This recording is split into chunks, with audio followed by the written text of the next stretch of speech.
What's going on, everyone? In this video, we're going to be doing the weekly recap of the StockedUp trading floor. The market is still pretty close to its all-time high, but we're definitely seeing more chop, profit taking, and uncertainty creep in, especially as we have a very big week this week with Nvidia set to report earnings, which will be big for the AI trade and the market as a whole, considering Nvidia is the heaviest weighted company in the S&P 500 and the largest company in the world. But we also have Walmart set to report, which will be a big for a gauge of the health of consumers.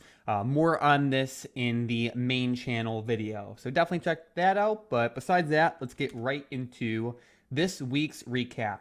Starting off with the high-risk breakouts, we could see on Monday the 10th, there was some decent action. Palantir calls popped up by 177%, XPEV 134%, NVTS 77%, Open 63%. A handful of good, okay setups, but there were also a handful of duds as well. I wouldn't say Monday was all that crazy. It was just okay. Nothing too crazy. As the week went on, especially on Thursday, we saw more volatility in action.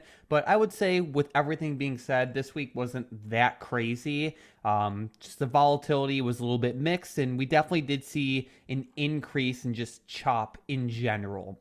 We could see on Tuesday, APP had some good action as those puts popped up by 236%, Rivian calls by 200%, Apple calls by 109%, MRK calls by 107%, Pfizer calls by 77%. A lot of other stocks had some decent action, and there were a handful of duds as well, but I would say it was definitely better than Monday. So good action, but nothing like home run style, just crazy explosive. And then as we continue on throughout the rest of the week, we can see that, we did have a handful of stocks move up in some good ways, like UNH calls by 230%, Palantir puts by 146%, AMD calls 77%, SoFi calls 77%, BBAI calls 58%, and a handful of other stocks, good moves, a handful of duds sprinkled in there as well. Nothing mind-blowingly crazy, but decent action nonetheless.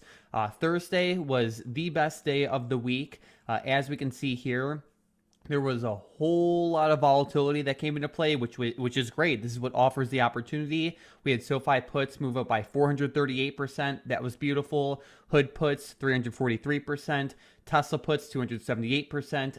IREN puts 166%, SOUN puts 133%, NVIDIA puts 131%, ONDS calls 130%, APP puts 130%, Google puts 112%, RGTI puts 101%, Google puts, again, 94%, AVGO puts 74%, and a handful of other good moves as well. There's really only one dud, and that's great. Thursday was awesome. Friday definitely did slow down a bit, though, as we saw more mixed movement. We saw that big gap down to start out, and then the pop higher. There were some decent moves, nothing too crazy, but more of a slower day.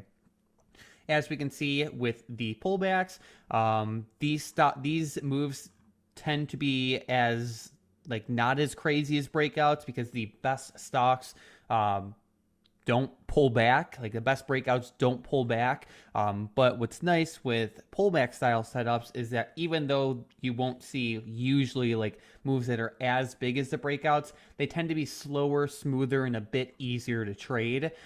We could see as we look at the pullbacks, on the 13th, there was good action, just not as crazy as the breakouts. But, there's trade-offs everything. And looking at these ones, the action was fine. Nothing too crazy, though.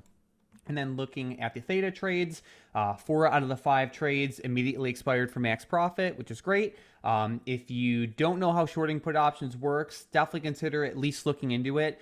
Shorting put options is essentially where you get paid to potentially buy stocks at prices you're happy to own them at. This is great not only by itself, because over time stocks will increase, and as long as you sell put options on stocks that are of at least decent quality and at prices that are reasonable, over time, the price of that asset should increase. And if you get paid to potentially buy the stock at, if you get paid to potentially buy the stock through a short put option. That is great, not only by itself, but you also have an embedded edge where the put options you are selling are theoretically a little bit more expensive than they should be. This is called a volatility risk premium, and as the seller, this works to your benefit.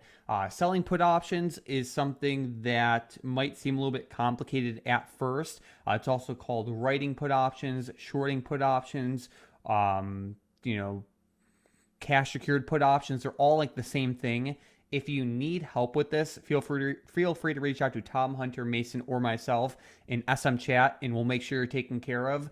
But learning how to more intelligently navigate the options chain is something that can only benefit you. So if you haven't looked into this yet, consider doing that. Besides that, thank you so much for watching, and let's have a great week ahead.